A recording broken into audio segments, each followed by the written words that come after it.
You are on an island, and you aren't here just to survive or hunker down. We already did that. You have been given a quest, but it seems like a hoax or a joke.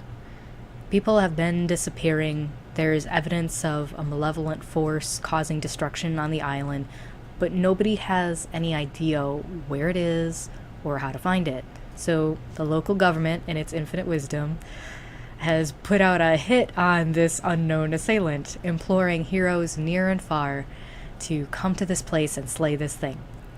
Now, this is not a large island by any stretch. There are few hiding places, and the stories of the locals sound ridiculous with regard to the scale of the thing. Surely they must be mistaken. It can't be that big and subside here.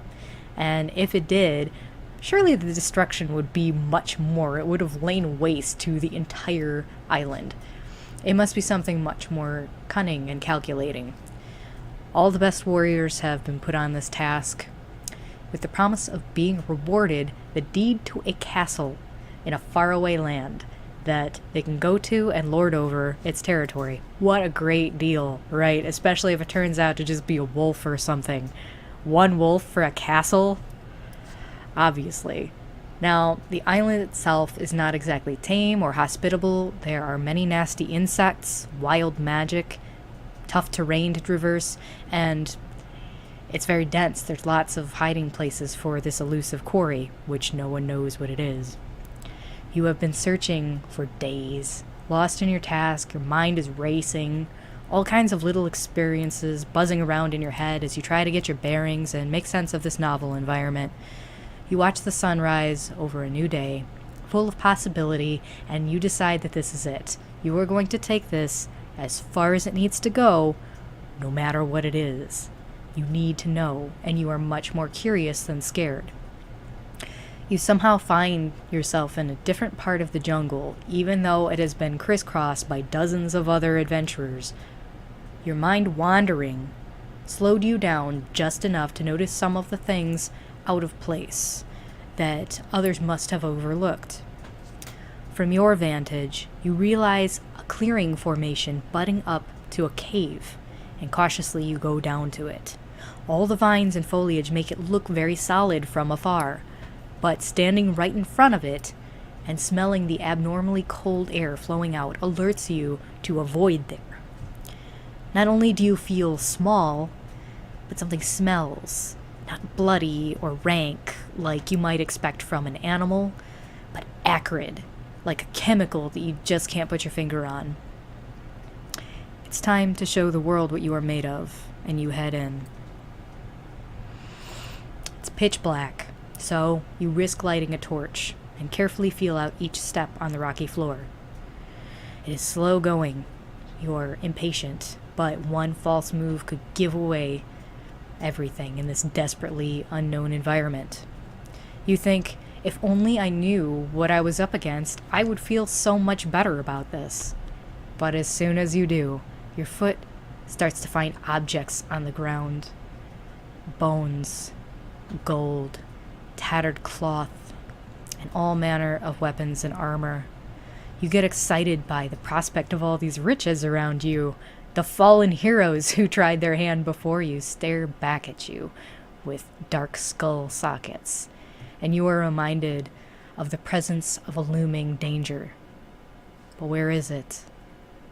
As if on command, two giant amber orbs, rimming thin black slits, glow threateningly out from the darkness. They are impossibly big, and your torch starts to catch the edges of this hulking mass. Scales the size of dinner plates, in rows as far as the eye can see. You have descended so far into the womb of the earth, you have no idea how big this cave actually is. There's nothing to say that it couldn't be bigger than the footprint of the entire island. You could be under the very ocean right now and have no idea. Then it starts to move forward. A low rumble emanates from its throat, which is many times wide enough to swallow you whole, and you see the teeth. Let's stare it in the face, shall we? Tense moment, huh? Well, let's hang right here. So this dragon, right, is the primordial foe, perhaps the dark side or shadow, threatening to devour our very being. And it is very real. A wolf might have been a bit of a scuffle, but you could have gone on Leonidas on it and gotten away with a few scratches and a dope pelt. But there's no getting out of this one. Even if you flee, you will always know that it's there.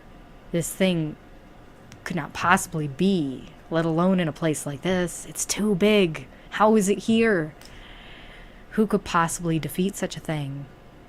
You thought for a hot second that it was going to be you, but you were woefully unprepared compared to all the other champions with their shiny swords and rippled bodies.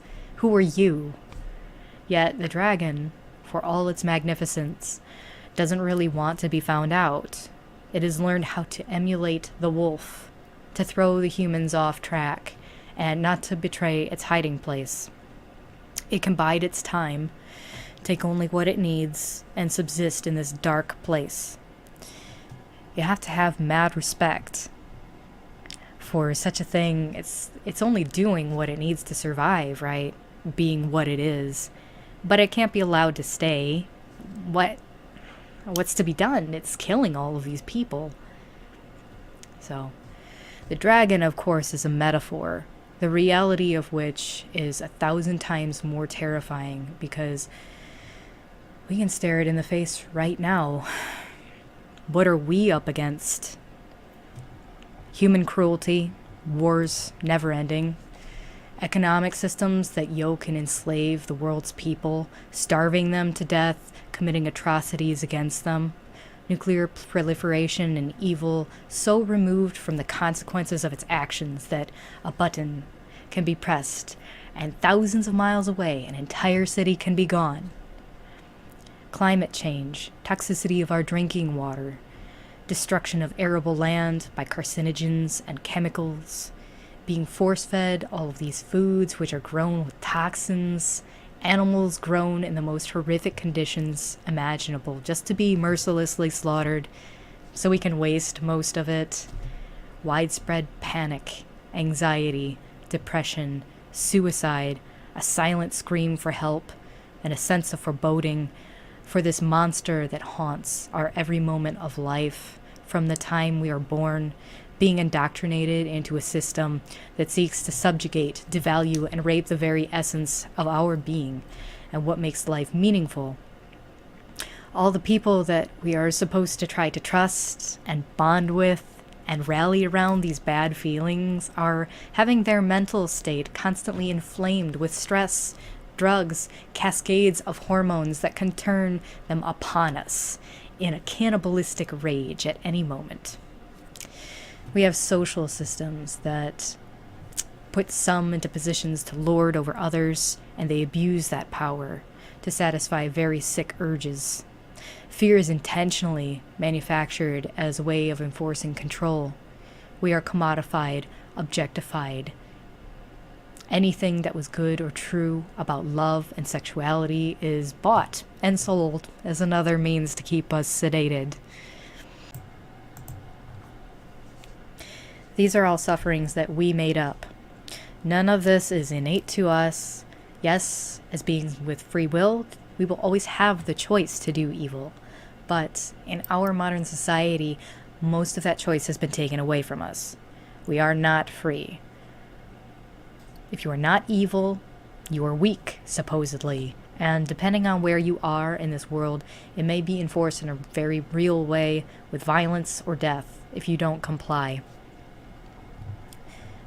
Back in the cave, you realize it was brimstone that you smelled, but also a myriad of other caustic things. Agent Orange, glyphosate, lead, tear gas, napalm, chlorine. And your lungs clamp shut to try to force it all out. You are now in full panic. Out of the corner of your eye, you see an object glistening among the other treasures. It's an artifact. You recognize it as important or having some magical qualities.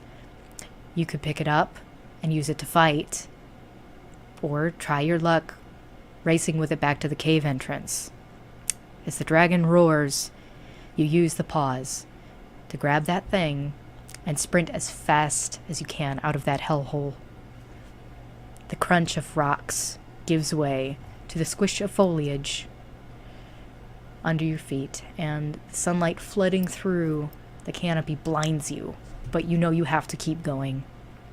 You make it all the way back to town and present your findings to the mayor, who decrees that the danger is far more real than previously thought, and plans are put into motion to evacuate.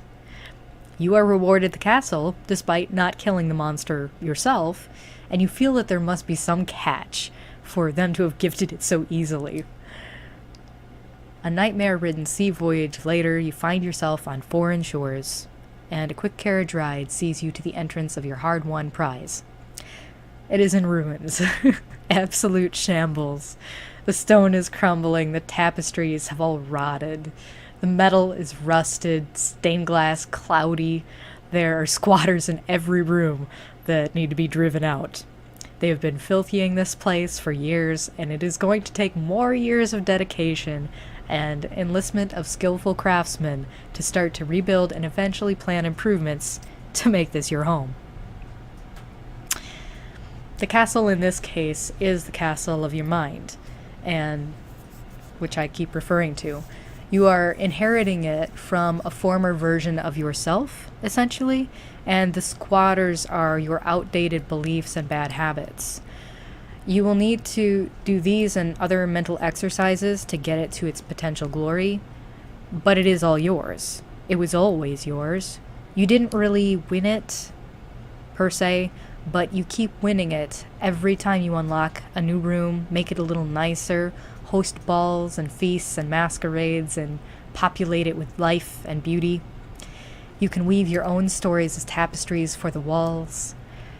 You could sit on your throne and hold audience with all the people in your life, coming to you for advice, imploring you for intervention, and make level-headed decisions about the legacy that you want to leave.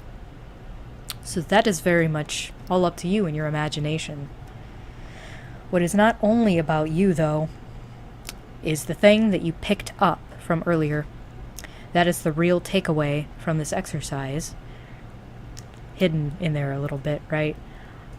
I'm going to follow this up with a video, or you might have watched them in reverse order, and now that's making a bit more sense, hopefully, or not, about your character. Part of the fun of role play is it allows you to explore yourself in different lights, different parts of yourself, or become someone else entirely. But I think in our world we have really overlooked the importance of planning out who you are as a character, the real you. It so often gets twisted up with the notion of persona. So let me clarify, we are not talking about persona at all. We are playing with the idea of who we really are, our higher self as a character, what we look at like outside of our skin, so to speak, when you take everything else away. So I've presented a suggestion on the type of info we need for each member of this Conflux, your profile, if you will, and I want you to take the artifact into account. Be brutally honest about what you actually visualized in the heat of me recounting the cave scene to you. Don't just change your answer now to go with some theme you are trying to fit. A lot of times the artifact will be a weapon, and of course the factions all have characteristic weapons for the sake of the equal distribution of them in the system. What you found may or may not go with that at all. It may not be a weapon. It is an object of power you inherited from some other association or myth that you know of, maybe, as something profoundly useful. Maybe it's Pandora's box, the elixir of life, or Ariadne's thread. Maybe it's the spear of Achilles or the shield of Athena. Maybe it's nothing like that and it's from a different place and time entirely. It could be a brick from the Berlin Wall, the crystal from inside the lotus. Maybe it's something personal to you, a gift from someone dear that helped you through a hard time. Let this thing become a focus item for you. Sometimes it is helpful for grounding in meditation to have this sort of anchor point, and you can use it in your writing. This would be similar for those that are a little bit more versed in meditation techniques to something like the ladder technique or the world tree as a point of entry into out-of-body experience. But for those who are more casually involved with meditation or want to do more active meditation, using it as a specific item, I think, is extremely helpful. So I want you to use it to think very critically about tools, since tool making and use is so fundamental to our being human. But what happens when it's a mental tool? What do those look like when there's no limit to their appearance or their capabilities? Well, what you can make them out of is meaning. And giving a description to that tool of meaning can help you share ideas with other people. So why I find this encounter so enigmatic, and similar maybe to the Matrix example, although I do abhor a lot about that series. It's got way too much Jesus nonsense, and it's pretty cringy and boring toward the end with the whole chosen one theme. It's tired and old.